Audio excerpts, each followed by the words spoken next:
This is Norway, a land of mountains and fjords. The scenery may be breathtaking, but the terrain is mainly harsh and rugged. Its inhabitants have always had to plan ahead and work hard to earn a living. Our opportunities have been in what the land and sea could provide. Before the 1960s, no one knew that under the seabed, just off the North Sea coast, there lay a greater fortune than fish. Vast quantities of oil and gas that would transform the Norwegian economy. Today, Norway produces millions of barrels of oil every day for the world market. In the course of the first 50 years, we extracted about half of the oil resources. If we continue at the same pace, it is estimated to last for another 50 years. The fund is now the world's largest fund of its kind. The origins of the Norwegian Oil Fund lie in the 1960s. At that time, the Norwegian Prime Minister Einar Gerhardsen and his staff were laying down the foundation for a prudent management of our petroleum resources. In 1963, the Norwegian government declared sovereignty over the country's continental shelf. International oil companies with resources and experience were awarded exploration licenses, but Norway remained in control. In 1966, exploration began, and in the next 4 years, 37 wells were drilled. But nothing was found. Most of the oil companies had given up. Phillips Petroleum had only one well left to drill before it shipped out its last rig. And then, on December the 23rd, 1969, we finally struck oil. Ekofisk became the largest offshore field ever discovered. In the years to come, several more big fields went into production. Since then, Norway has been a world leader in offshore oil and gas exploration. The revenue from oil tax and the state's direct ownership has had a huge effect on the Norwegian economy, but it has been carefully managed by the government.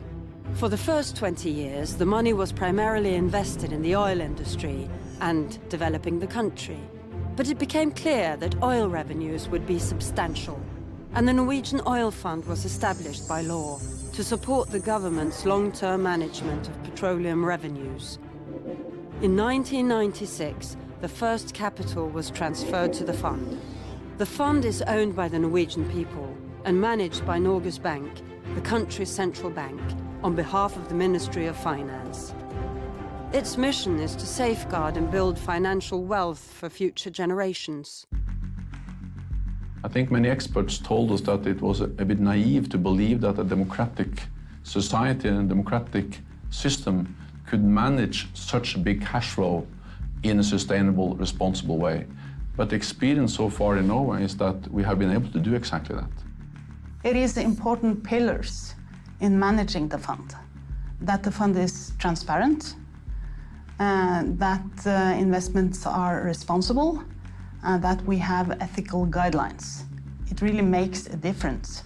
I think the size of the fund that we see today has exceeded all our expectations. The fund is the people's savings, which means that it needs to invest in a long-term perspective to make sure that we can benefit living generations and coming generations.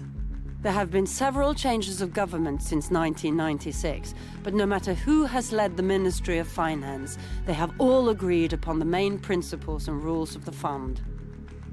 The fund was established based on a broad political consensus in Norway.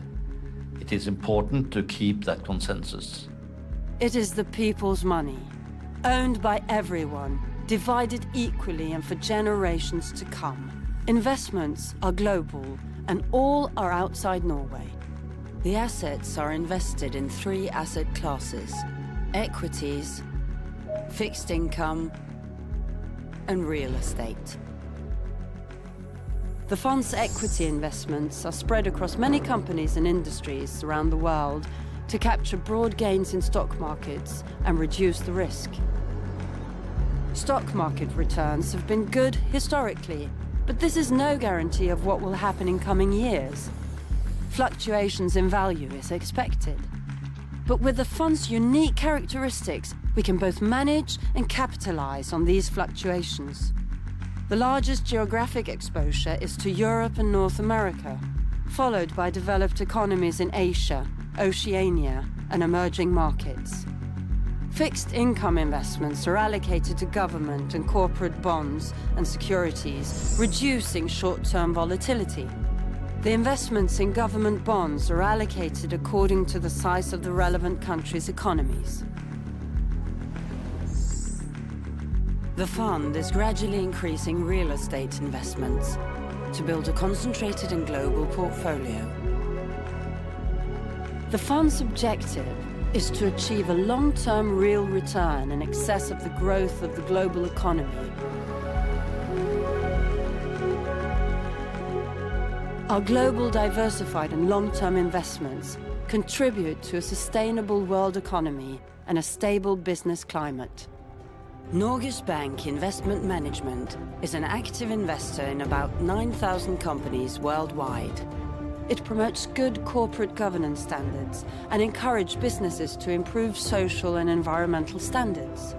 We safeguard our investments through our dialogue with companies, other investors, regulatory bodies, and other standard setters in the market. The fund is investing for future generations.